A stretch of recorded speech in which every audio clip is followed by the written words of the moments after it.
할렐루야, 굿TV 세상을 보는 창 오색 오감을 시청하시는 시청자 여러분, 오늘은 전인치유와 영적 싸움에 대해서 나눠보도록 하겠습니다. 요한계시록 12장 7절에서 11절에 있는 말씀에 보면 우리가 이 땅을 사는 날 동안에 영적 싸움에서 승리하는 비결에 대하여 예수님의 보혈에 대한, 즉 구원의 확신과 그리고 또한 예수님께서 해주신 말씀을 믿는 믿음이 그 영적 싸움에서 승리하게 하는 비결이라고 말씀하고 있습니다. 영적 싸움이라는 것은 어떤 의미에서 영적 싸움이냐? 우리는 그리스도 예수의 이름으로 예수를 믿고 있지만 여전히 구원받은 그리스도인으로서 영적 싸움에 계속적인 동참을 하고 또 진행을 하고 앞으로 미래를 향해서 나아가고 있는 것입니다. 그런데 우리는 항상 성령 충만이냐 아니면은 우리 육체의 욕심대로 살 것이냐에 대한 갈등을 하게 돼 있는데, 성경에서는 성령의 열매와 성령의 권능과 성령의 인도하심을 받은 사람의 결과, 인격적인 아름다운 열매, 그리고 복음의 열매, 그리고 삶의 열매가 맺혀진다고 성령 충만을 설명하고 있습니다. 그러나 악령의 지배를 받게 되면 갈라디아서 5장 19절에 육체의 열매를 맺게 될 것이며, 그리고 악령의 지배를 받게 되면 그 악령 역시 권능이 있어서 수많은 표적을 행하게 되고 그리스도인들을 미혹하고 있다고 말합니다. 또한 그 악령의 인도함을 받게 되면 우상에게 끌려가게 되고 그리고 하나님을 진노케 하는 일이 나타난다고 합니다. 네, 우리 그리스도인들은 언제든지 성령의 인도하심을 받을 것이냐 악령의 지배를 받을 것이냐의 싸움이 계속되고 있다는 것입니다. 이 영적 싸움을 어떻게 할 것이냐가 굉장히 중요한 과제가 되기도 하죠. 그래서 우리는 이거를 중간지대라는 단어를 쓰기도 합니다. 이 중간지대는 이스라엘 백성이 애굽에서 400년 종살이를 했는데 그 400년 종살이를 하는 동안에 가지고 있었던 억압에 대한 그 고통들, 그러면서도 익숙해져 있는 애국의 문화, 그러다 보니까 광야를 40년 지나는 동안 그들이 겪었던 것은 혼란과 갈등과 그리고 사망이라는 것이 있습니다. 애국 시대에 있었던 그 문화들을 온전히 가나안의 문화 그리고 그리스도인의 문화로 바꾸기 위해서는 40년의 훈련과 연단이 필요하다는 것입니다. 다시 말해서 광야를 우리는 중간지대라고 하고, 성교학에서는 복음과 우상 문화의 중간지대라고 얘기해서 그 중간지대의 온전한 정체성 회복이 없이는 이 치유와 그리고 또한 온전한 그리스도인의 확신을 가지기가 쉽지 않다는 것이죠. 그러면 여러분, 악령의 통로와 지배가 있을 때 한 5가지 이상의 문제들이 있습니다. 우리 인간은 존재론적 죄인인 것을 말하고 있습니다. 다시 말해서 나라고 하는 존재는 죄성을 가진다. 그 죄성에 대해서 사도 바울은 뭐라고 정의를 했느냐? 죄성을 육체의 욕심이라고 해석을 했습니다. 그 육체의 욕심이 있는 한은 죄성이 있기 때문에 실존적 문제는 어떤 것을 가져오느냐? 우리가 죄인이기 때문에 죄를 짓느냐? 아니면 죄를 짓기 때문에 죄인이냐? 우리 기독교 상담과 우리 목회 상담에서는 죄인이기 때문에 죄를 짓는 것이 훨씬 쉽다고 하는 것으로 알고 우리는 치유와 회개가 필요하다고 그렇게 전제를 하고 있습니다. 그러면 오늘 전인 상담에서 말하는 악령의 통로가 우리가 가지고 있는 죄성 가운데 무엇을 행하게 될 때 죄성이 강화돼서 죄를 짓느냐가 문제라는 것이죠. 첫째가 상한 마음입니다. 에베소서 4장 26절과 27절에 있는 말씀을 보면은 먼저 우리의 상한 마음에서 오는 감정이 분노라고 하는 것이죠. 그래서 분을 내어도 죄를 짓지 말며 해가 지도록 죄를 품지 말고 마귀가 틈을 타지 못하도록 하게 하라. 그래서 상한 마음은 죄를 짓게 하는 마귀의 통로가 되는 것입니다. 그래서 소위 말하는 내적 치유에서는 이 상한 마음을 집중적으로 치유해 주는 것을 내적 치유라고 그렇게 말을 합니다. 그런데 두 번째로 우리가 굳어진 마음을 가지게 될 때 마귀의 통로가 되는 것을 볼 수가 있습니다. 마태복음 13장 1절에서부터 예수님께서 하시는 말씀 씨 뿌리는 비유를 여러분들이 아마 잘 아실 것입니다. 이 씨 뿌리는 비유를 보면 어떤 씨앗은 좋은 씨앗인데 그 좋은 씨앗이 있음에도 불구하고 그 씨앗이 길바닥에 떨어진 씨앗이 있고 돌밭에 떨어진 씨앗이 있고 가시떨기에 떨어진 씨앗이 있고 좋은 땅에 떨어진 씨앗이 있다고 했죠. 그런데 첫 번째 길바닥에 떨어진 씨앗은 새들이 와서 주워 먹어버렸다고 하시면서 해석을 하실 때 반드시 굳어진 마음이라는 말을 썼습니다. 마음이 굳어진 사람, 의심이 많은 사람, 근심이 많은 사람, 그 굳어진 마음과 근심 많은 마음을 우리 심리학에서는 왜곡된 인지라는 말을 씁니다. 왜곡된 인지, 비합리적 사고, 자동 사고 방식, 과거에 겪었던 부정적 감정의 경험들이 쌓여서 왜곡된 마음을 가지게 되면 그 마음이 마귀가 장악하게 되는 견고한 진이 된다는 것입니다. 예를 들자면 아버지가 굉장히 힘든 아버지, 역기능적인 아버지였을 때 어린아이가 가지는, 자녀가 가지는 아버지에 대한 마음은 아빠는 나빠. 근데 아버지만 나쁜 게 아니라 다른 아빠도 다 나빠. 아빠가 남자니까 남자는 다 나쁜 사람들이야. 어린아이의 마음은 그런 마음을 가질 수 있다는 거죠. 이런 사람이 만약에 결혼을 했을 때 여성일 경우 내 남편도 나쁜 사람일 수 있어. 이런 신뢰감이 없는, 그리고 또한 의심하는 굳어진 마음을 가지고 어떤 사람도 믿을 수가 없게 되는 것이죠. 성경은 이러한 굳어진 마음에 대하여 거절하는 마음, 버림받음에 대한 근심, 이런 것들로 가게 된다고 설명하고 있습니다. 그 다음에 세 번째가, 악령은 우리가 가지고 있는 악한 습관을 이용하여 죄를 짓게 만들고 하나님을 모독하게 만들고 하나님을 떠나게 만드는 것이죠. 요한복음 13장 2절에 보면 가룟 유다에게 마귀가 예수님을 팔 생각을 집어넣었다, 이렇게 말씀을 하고 있죠. 우리의 죄성 가운데서 죄성이 세 가지가 있는데, 하나는 본질적 육체의 욕심이고, 두 번째로는 우리의 연약함과 허물입니다. 가장 마지막이 이 죄가 뭐냐면은 죄악이라고 그러죠. 죄악은 습관된 현재 행하고 있는 행위의 죄들입니다. 고의적으로 습관적으로 짓는 죄들을 죄악이라고 그렇게 말을 합니다. 그래서 가룟 유다는 원래 죄인으로 태어나서 죄를 짓는 악습에서 벗어나지 못하여 헌금괴에서 돈괴에서 돈을 훔쳐가는 도둑이라고 성경은 말하고 있습니다. 그 도둑질하는 습관이 고쳐지지 않고 있는 것을 마귀는 절대로 두고 보지 않았습니다. 예수님을 팔 생각을 집어넣었던 것입니다. 우리가 죄를 회개한다고 할 때 마음도 회개해야 되지만 그동안에 짓고 있던 행동 습관을 고치지 않으면 마귀는 여전히 우리를 이용하여 그리스도인들을 모독하고 복음을 전하는 데 심각한 방해를 가져오게 됩니다. 그래서 우리 전인치유는 복음을 전하는 데 방해되는 모든 죄성들, 상한 마음, 굳어진 마음, 그리고 습관된 것을 고치는 행동 치료까지 하게 되는 것입니다. 이제 가장 중요한 부분들이 있습니다. 빅터 프랭클이라고 하는 유태인 정신과 의사는 이렇게 말을 했습니다. 우리가 하는 모든 행동에는 자극이 있다. 그 자극이 있으면 반드시 반응을 보이게 되는데, 그 자극과 반응 사이에 선택이라는 것이 있습니다. 그 선택에 중요하게 차지하는 선택의 마음을 누가 주장을 하게 되느냐? 관계대상 이론이라고 그러죠. 관계대상 이론에서 부모 그리고 가족, 그 부모와 가족의 무의식이 50%를 선택하게 한답니다. 그리고 자신은 셀프라고 그러는데 40%의 선택력을 가지고 있습니다. 그리고 사회 환경은 10%밖에 되지 않습니다.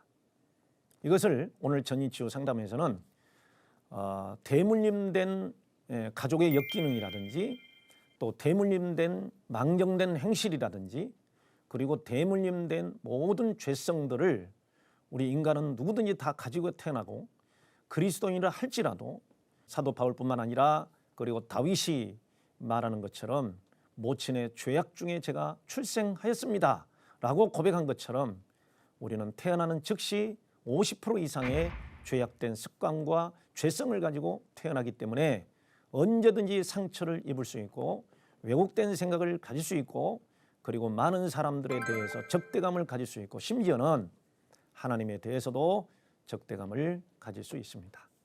그렇기 때문에 이 대물림된 죄성에 대해서 치유가 일어나야 50%가 치유가 일어나고 내 자신을 돌아보면서 회개해야 40%가 치유되고 그 90%된 치유된 마음으로 이 세상을 변화시킬 수가 있다는 것입니다. 오늘 우리 전이치유는 이러한 모든 영적, 신체적, 그리고 사회적, 그리고 모든 성경적인 문제들을 다루고 드러내고 치유하는 것이 우리 전이치유의 사역입니다. 오늘 성경에서는 스트레스라는 단어는 없지만 스트레스와 전인적 영향에 관해서 여러분과 함께 나누고자 합니다. 인간이 가지고 있는 수많은 불안과 고통에 대해서 항상 건강하게 은혜롭게 흠없이 보존되기를 이렇게 데살로니가 전서 5장 23절에서도 이렇게 언급하고 있습니다. 우리가 이제 스트레스 하면은 이 스트레스에 대해서 반응하는 신경계가 있습니다.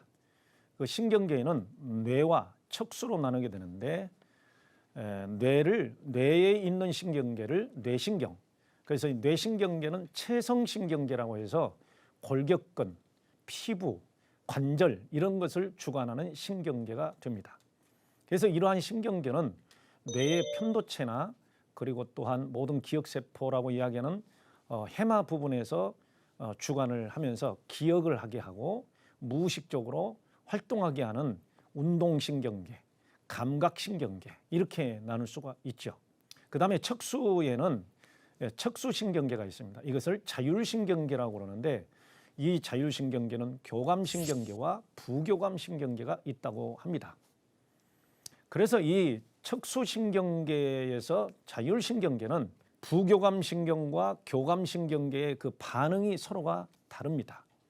그래서 교감신경계에서는 동공이 확대가 되고 그리고 침 분비를 억제하게 되고 그러면서 기관지가 확대가 되고 그러면서 뭔가가 스트레스에 상당히 많은 반응을 보이게 되죠. 입이 마르고 막 눈이 커지고 불안에 시달리고 심장 근육이 경직이 되고 또 전 근육에 힘이 빠지게 하고 막 이런 것들이 있어요. 그런데 부교감 신경은 우리의 마음을 편안하게 하고 잠을 잘 들게 하고 스트레스 반응에 의해서 편안하게 해주는 역할을 합니다. 이러한 교감신경계와 부교감신경계가 서로가 조절을 하게 하는데 이거를 우리는 기량작용이라고 합니다. 그 기량작용이 깨지거나 그리고 또한 교감신경계의 반응이 굉장히 발달이 돼서 예민하게 반응을 보이게 될 때 이걸 우리는 신경증적 반응, 그 신경증적 반응은 과도한 반응 이렇게 이야기를 하게 됩니다. 그러면서 우리는 이 스트레스에 의해서 많은 사람들이 이 스트레스를 어떻게 해결할 것인가 연구를 많이 하고 하지만 무의식과 의식 가운데서 훈련이나 연습이나 또 기질적으로 문제가 되면 이 스트레스의 반응을 제대로 처리를 하지 못하기 때문에 생기는 정신질환이나 신경질환 그리고 신체질환까지 가져올 수 있는 것을 우리가 볼 수가 있습니다. 이 원리를 보자면 성경에서도 또 많은 곳에서도 이 스트레스를 어떻게 이길 것인가 여기에 대한 반응들이 우리가 나눌 수가 있습니다.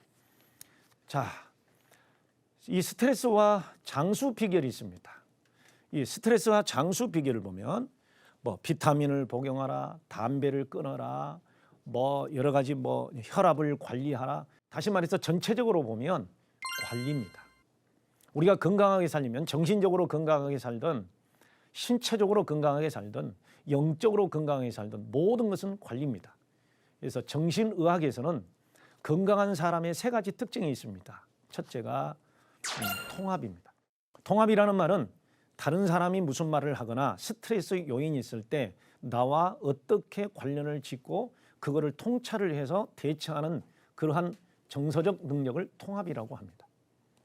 그리고 두 번째로는 조절이라는 말을 씁니다. 어떻게 스트레스가 나에게 다가올 때 그 스트레스에 대해서 반응을 어떻게 보이고 스트레스를 어떻게 이길 것이고 극복할 것이냐, 그리고 자기가 가지고 있는 여러 가지 감정들을 조절을 하고, 그리고 사람과의 관계에서도 조정을 하고, 이것도 역시 조절이라고 합니다. 그래서 이 조절 능력, 이것이 있는 사람이 건강한 사람입니다. 마지막으로 가장 중요한 것이 관리 능력입니다. 그 관리는 우리가 치료하기 위해서는 최고의 치료가 예방이다. 네, 예방이 치료입니다. 그리고 두 번째로는 예방보다도 실제적으로 질병에 걸렸을 때 그 질병을 고치는 메디케이션, 의료적인 행동, 의료적인 치료, 이런 것들을 치료라고 하는데, 치료만 끝났다고 해서 되는 것이 아닙니다. 치료는 계속됩니다. 일단 질병에 걸렸거나 정신적인 문제가 있거나 관계에서 문제가 있다고 하는 것은 다시 재발할 가능성이 있습니다. 그래서 재발할 가능성을 염두에 두고 끊임없이 신체적 관리, 인격 관리, 스트레스 관리, 이렇게 하는 사람은 건강한 사람이다, 이렇게 이야기를 합니다. 이 관리 능력이 없는 사람을 무기력에 빠진 사람, 이렇게 이야기를 하죠. 여러분, 우리가 하나님의 말씀과 그리고 또한 학문과 그리고 우리를 관리하는 능력을 잘 기르게 된다면 장수할 수도 있고 행복해질 수도 있습니다. 그래서 이 문제에 대해서 우리가 생각해 보면 바로 스트레스 유형이 있는데, 우리가 받는 스트레스에는 긍정적인 스트레스가 있고 부정적인 스트레스가 있어요. 그래서 긍정적인 스트레스는 적당한 긴장감을 주는 유익한 스트레스, 그리고 부정적인 스트레스는 여러분들이 뭐 디스트레스라는 말을 쓰죠. 그거는 바로 우울증이라는 얘기인데, 사실은 디스트레스는 불안, 분노, 좌절 등을 유발시켜서 고통을 주는 스트레스입니다. 그런데 이 스트레스 유형을 떠나서 그 다음으로 보면 기질에 따라서 이 스트레스에 대해서 대처하는 유형이 있어요. 그래서 A 유형은 굉장히 폭발적이고 굉장히 급진적이고 막 신경증적인 반응을 보이는 대처 유형입니다. 기질로 보면은 다혈질이라고 말할 수 있죠. 그래서 이 다혈질적이고 신경증적인 사람은 쉽게 화를 내고, 그리고 쉽게 낙담을 하고 관계에서도 굉장히 힘들어지는 경향을 가지고 있습니다. 그런데 이 스트레스에 대해서 C 유형으로 대처하는 유형이 있습니다. 그거를 우리는 참는 유형이다, 이렇게 이야기를 하고, 도망가기 유형이다, 이렇게도 이야기를 해요. 이런 사람은 늘 참고 있기 때문에 우울증에 걸리기도 하고, 심지어는 심장 질환을 가져오기도 하고, 심장 질환과 심혈관 질환과 당뇨가 같이 오는 이런 일들이 벌어지기도 합니다. 성경에서는 구체적으로 말하지 않지만 항상 마음의 평강과 희락이 있을 때, 그리고 의가 있을 때 바로 천국이라는 말씀을 하지요. 그렇습니다. 우리가 스트레스를 지속적으로 받지만 그 스트레스를 이길 힘이 없다면 그것은 천국이 아니라 지옥인 것입니다. 오늘 여러분들이 이 스트레스 유형을 보시고 천국을 누리시기를 바랍니다. 예수님의 말씀으로 이기고, 그리고 이 전인 치유 사역을 통해서 한번 새 힘을 얻게 되면 탄력성이라는 말을 우리가 하게 되는데, 회복 탄력성이 높아지게 되는 것입니다. 그 다음에 스트레스 대처 능력에 대해서 라자루스 이론이라는 게 있어요. 그 라자루스 이론은 뭐냐? 이게 바로 강인성을 회복하기 위한 세 가지 유형을 말합니다. 첫째, 도전하라. 두 번째, 몰입하라. 세 번째, 통제하라. 아까 제가 통합, 조정, 관리를 할 수 있는 사람은 건강한 사람이라고 그랬는데, 무엇인가 힘이 있는 사람은 스트레스가 올 때 그 스트레스와 싸워 이길 수 있는 도전을 하게 됩니다. 그리고 그 도전에 대해서 몰입합니다. 그리고 자기 과업에 대해서 잘 되기 위하여 어떠한 것도 조절하고 통제할 수 있는 능력을 갖추게 됩니다. 그 다음에 다른 학자는 롤러코스터 모델이라는 게 있습니다. 이 롤러코스터 모델은 어떤 스트레스가 올 때 회복 각도가 너무 높아서 그거를 극복하기가 어려운 상태가 있는 사람이 있고, 그 회복 각도가 완만해서 쉽게 올라갈 수 있는 사람이 있는데, 그 회복 각도에 따라서 위기가 있느냐, 그 그 사람이 건강을 빨리빨리 회복할 수 있는 것을 말하죠. 우리가 전인치유에서 심리적인 상태, 그리고 심적인 상태뿐만 아니라 영적인 상태, 하나님을 얼마만큼 의존하느냐, 신앙이 얼마만큼 깊으냐에 따라서 스트레스의 대처 능력이 달라지는 것이죠. WHO 세계보건기구에서 인간의 존재에 대해서 인간은 신체적 존재다. 그래서 몸의 건강입니다. 몸을 건강하게 하라. 그리고 두 번째가 심리적 존재이기 때문에 심리적으로 건강하게 하라. 그리고 세 번째로 사회적 존재이기 때문에 우리는 관계가 좋아야 상처가 없고 관계가 좋아야 사회성이 좋아야 성공할 확률이 높다. 인간 삶 속에서 관계가 좋은 사람은 성공할 확률이 높습니다. 그다음에 WHO 세계보건기구에서 마지막으로 영적 존재라는 말을 했는데 그 정의가 영적 존재라는 것은 종교적 존재라는 것입니다. 그것을 우리가 전인 상담과 전인 치유에 적용을 해본다면 이 영적 존재는 곧 하나님과의 관계가 좋은 사람, 영혼이 건강한 사람, 이런 사람이 성공한 사람이라는 것이죠.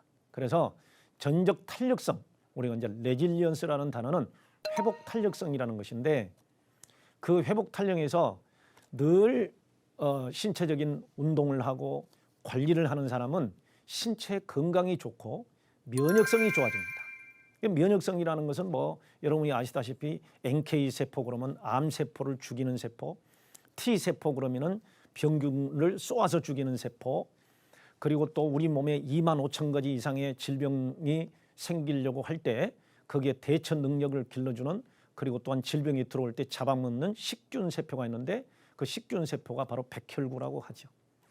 이러한 세포들이 우리 안에 있을 때 그 세포들이 면역을 기르게 되면 아주 신체가 건강해지고 질병에 걸리지 않죠. 그런데 그 신체의 건강은 어떤 사람이 건강한 사람이냐? 50% 이상을 마음이 차지하고 있습니다. 즉 심리적 건강성을 길러야 됩니다. 마음을 넓혀서, 다시 말해서 치유를 받아서 용서하고 마음을 넓히고 사랑하게 되면 심적 건강이 좋아지죠.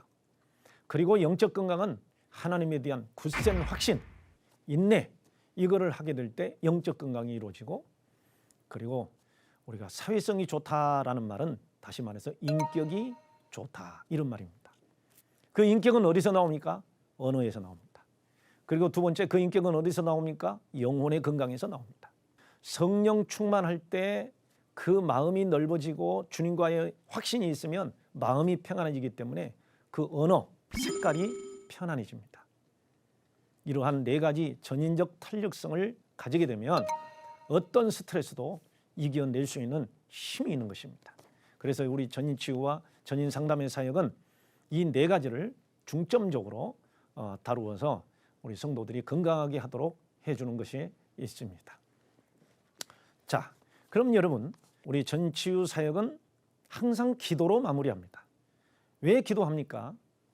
우리 사람은 죄성을 가지고 있기 때문에 연약하고 무지하고, 그리고 사람들과의 관계도 내 뜻대로 되지 않고 힘들어지고, 내가 믿음을 가지고 싶어도 믿음을 달라고 기도할 수밖에 없는 상황들이 많습니다. 그래서 우리는 늘 주여 우리는 연약하오니 도와주시옵소서, 이런 기도를 하게 되는 거죠. 자, 그럼 화면을 보시면서 한번 우리 같이 이렇게 기도해 보도록 하겠습니다. 자, 기도문을 한번 보시고 같이 기도를 합니다. 하나님 아버지, 저는 평소에 전인적인 건강성이 약하여 쉽게 병들고 쉽게 상처받고 믿음도 연약합니다. 저는 열등감, 두려움이 심하여 쉽게 넘어지고 근심과 염려가 많습니다. 오랫동안 사회적 지지가 약하고 신체적 학대와 영적 오염이 심해서 신체형 고통을 가지고 삽니다. 주님, 나의 연약함을 치유하여 건강한 모습을 회복시켜 주시옵소서. 예수님의 이름으로 기도합니다. 아멘. 세상을 보는 마음의 창이 열게 하는 굿TV 오색 오감이라는 이 프로그램에 동참하신 여러분들에게 더 큰 하나님의 은혜와 치유가 있기를 주님의 이름으로 축복합니다. 감사합니다.